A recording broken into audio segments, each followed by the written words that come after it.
Hello class, my name is Alex Caruso. I'm so glad to be teaching at this first clinical session for your new year in nursing school. I know this is your second year. Once again, my name is Alex Caruso. I've been a professor here for a number of years. I've been a nurse for over 10.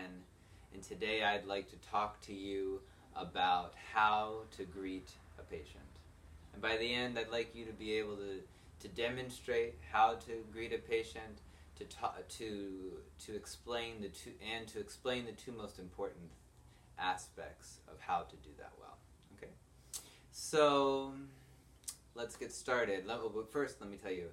So I'm going to do several demonstrations. We're going to talk about each one, and then we're going to have time for questions at the end. Okay. All right. So how to greet a patient. Why is this important? Maybe you feel like this is something you actually know how to do. Giving medicines, maybe that's a little tricky, but this is your second year. You feel like, yeah, I can greet a patient. I can go in a room and greet a patient. I mean, that's simple, right? So I would argue that this is maybe one of the most important things you do, and it's one of the things you're going to do the most as a nurse. It sets the tone for the day. It shows what you think is important. It begins the relationship that you're going to have for this patient. And we know from lots of research that first impressions, beginnings of relationships are very important. We know from research about job interviews that often the decision is made in the first several seconds about whether the person will be hired or not. We know that sometimes interactions are more important than actually what the practice is. From malpractice suits, we know that it's not the providers that get the providers that get sued the most are not the ones that make the most of the mistakes. They're the ones that don't talk to the patients well, that don't interact with them well. So I would like to talk about how to greet a patient. So first I'm going to demonstrate how I often see it done, and I'm not exaggerating this. This is a very real way that patients are greeted.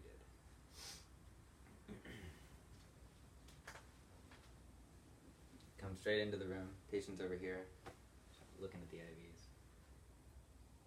Check the counter. Hey, this is a mess. You got to clean this up before you leave. And the patient's over here, like looking at you, like, and they ask, "Are you gonna be my nurse?" Yeah. Hey, I'm Alex. I'll be right back. I'm busy. Give me a minute.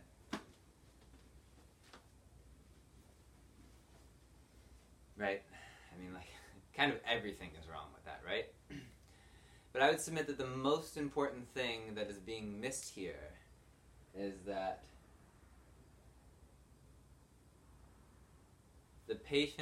our patients are humans. That is being forgotten. That the person in the bed in front of you has a whole life, a whole full history. They were born. They had parents. Maybe one was more attentive than the other. Maybe one was distant. They went to school. Some years they got good grades. Some years they were rebelling and they got bad grades. They picked a safe career choice because that's what their parents told them to do. Or maybe they went out on a limb and rebelled against their patients. They fell in love. They had kids, they fell out of love, their kids grew up and they moved away. They had these moments of glorious joy, and then they had these dark years. All of these things happen. Everyone you meet has a full life, but it's often that we don't often treat all of them, all the people we meet, as full humans, as people deserving of our respect and of our attention. Right? And I think that is so vitally important. It changes how you practice, it changes what you do, and it changes how you greet your patients. So how does it look like to greet a patient, treating them as a human? Do it again. I'm going to knock on the door. Wait. Come in. Okay. Hello, Mr. Smith. My name is Alex. I'm going to be your nurse today. It's very nice to meet you. How are you feeling? Right? Quite different. The first thing I do is I treat their space as their own. This isn't my room that they're an intruder in. This is their space. Even though they might feel like they are alone, like they are confused, that they are frustrated, that they have lost their sense of space. I want to give them this room as their space, and I come into it only when I am accepted into it. I don't treat it like it's mine. I don't barge in and just do whatever I want. I wait to be accepted into the room before going in. Second, I look. The first thing I do when I go in, I make eye contact. I look at the patient, and I smile, and I greet them. I shake their hand, tell them who I am, what my name is, ask how they're doing, right? So much different about that. It treats them as respect. It treats them as if they were someone I would meet, who I would respect. Someone, they'd always say, treat the patient as if they were your mother, your father, or your brother, or your sister, right? But I would submit there's still something vitally, vitally wrong with that greeting. Anyone? In the back? No? It's kind of tricky, but, and again, it's not. Okay, so I'd say the problem that's being forgotten, the other important aspect is that you are dangerous. That although you are a helper, you can cause harm.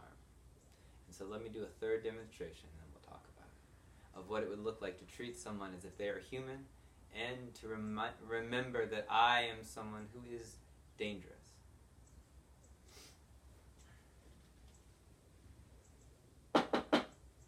Come in. Sanitizer.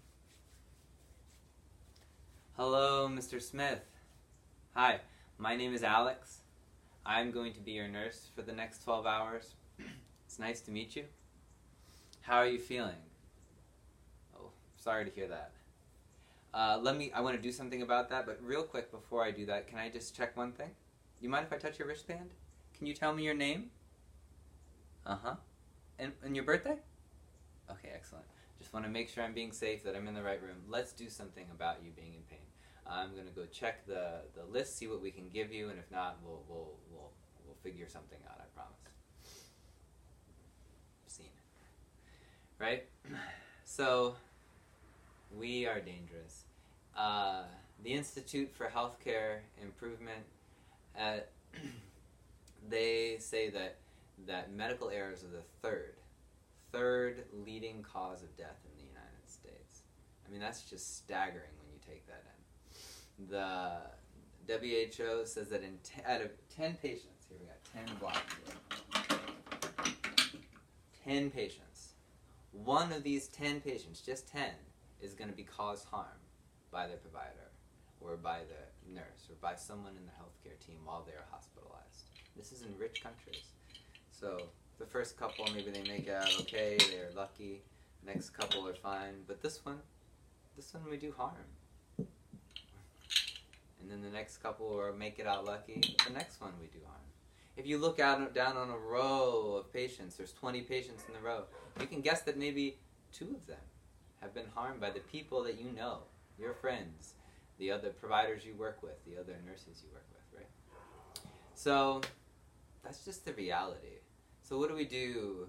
What do we do to be cognizant of that? Every time I walk into the room, I wash my hands. I don't just, I wash them good. And I make sure the patients see me washing their hands. I want them to know that this is something I'm doing every time I'm walking in, and it signals to them that that's something I care about. And the second important thing is, before I discuss anything important about meds or about treatments with the patient, I make sure I'm talking to the person that I think I'm talking to. And I think we think that like with the scanning technology and all this stuff, and barcodes, that we don't have to do that anymore, that it's really done for us.